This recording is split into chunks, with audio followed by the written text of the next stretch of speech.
Welcome back to another edition of the Sports Exchange. I'm your host, Alex Ramirez. And I'm Shelly Aragon. Today, we're covering a wide variety of topics in the world of sports.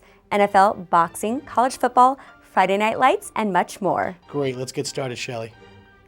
Steelers quarterback Ben Roethlisberger, who has been out since injuring his left knee in Week 3, is expected to return to action this Sunday against the Bengals. The Steelers, 4-3, got through a month without Roethlisberger and are still in contention, even though the offense has struggled. The NFL has never had 5 undefeated teams this late into the season at 6-0. That includes the Patriots, the Bengals, the Panthers, the Broncos, and the Packers.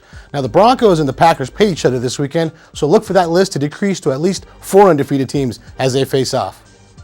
The Royals haven't won a World Series since 1985, and the Mets haven't claimed a title since 1986.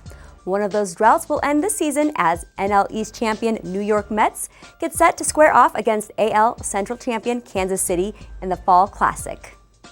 Terrence Crawford improved to 27-0 this past weekend on HBO, stopping Deary Jean in the 10th round of their main event in Omaha, Nebraska, scoring 3 knockdowns along the way and dominating the fight. Crawford, who's 28 years old, now has his sights set on a potential April 9th fight with Manny Pacquiao, who is reportedly going to fight once more and retire. If that fight comes together, it could be a passing of the torch at Top Rank Boxing, or it could be a trap fight. As good as Terrence Crawford is, let's not forget how good Manny Pacquiao can be. And former heavyweight champ Mike Tyson wants to see Donald Trump in the White House come 2016. He should be the President of the United States, Tyson said. He's looking for a new business-minded leader for the country after Obama's 8 years in office. Let's try something new. Let's run America like a business, where no colors matter. Whoever can do the job, gets the job, Tyson said. In the words of Mike Tyson, that's just ludicrous. But hey, good luck to all the candidates.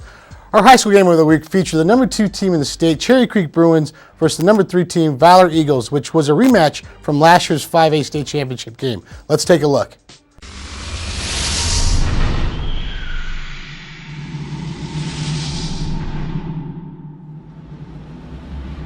Welcome back to the high school game of the week. This week we got Cherry Creek, the number 2 team in the state, facing off against the number 3 team in the state, Valor Christian High School, a rematch of last year's state championship game.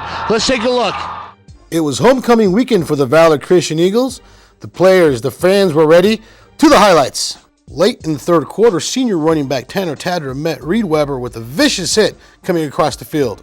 Late in the third quarter, quarterback Dylan McCaffrey hooks up with Ben Waters on the right side for a 97-yard touchdown that iced the game for Valor Christian, beating the number 2 team in the state 10-0 to Cherry Creek. We had a chance to catch up with Rod Sherman after the game. I'm with the winning coach, Rod Sherman from Valor High School. A rematch from last year's state championship game. Talk about tonight. I really thought it was similar to last year, that there's just a couple plays that they go one way or another, it dictates the game. And I think turnover battle, back and forth. We were each in each other's red zone a few times. But we've played 3 games with Creek now, and I feel like they've all come down to just a few plays within that game. Now, Coach Ben Waters. Coach Ben, I know you're a busy guy. Ben Waters, what an amazing play out in the third quarter. Really solidified the 10-0. Talk about your defense as well, Coach. Man, I just felt like our defense was tremendous. They put pressure on the quarterback. I thought we tackled well. That team's a very, very good offense. I think we forced the quarterback into making some tough throws, and I think our defensive line really helped out our secondary by putting some pressure on the Q. Coach, congratulations, and thank you so much for spending some time with Hispanic Business TV tonight. Thank you, and good luck on the rest of the season, Coach. God bless. Thank you. God bless. I'm with the strength and conditioning coach, Danny Ramirez. Talk about tonight's performance. Man, it was a great game between Cherry Creek and Valor. I think both of us really wanted it. I think both teams really wanted it, and at the end of the day, I think we came out. We came out and played. We played our game. We played a full game, and it was awesome. It was Smash Mouth football, Colorado. It sure was, and talk about the redemption. Last year, the state championship game, it was a heartfelt game. This year, on your home turf, you guys got the victory. Man, it's just a huge blessing to be able to be here, first of all. And, this is the first time we played Creek at our house, so it's definitely a different environment for them. But, man, it was just good being home. It was good being home. That wraps up another edition of the High School Game of the Week on HBTV Sports. The Valor Eagles took care of the Cherry Creek Bruins 10-0 to avenge their last year's 5A state championship loss.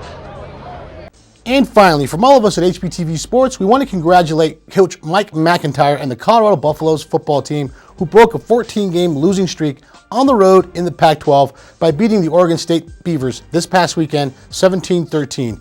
Coach Mack was quoted as saying after the game that he was just so happy for his kids, the school, the alumni, and his family to finally break that streak.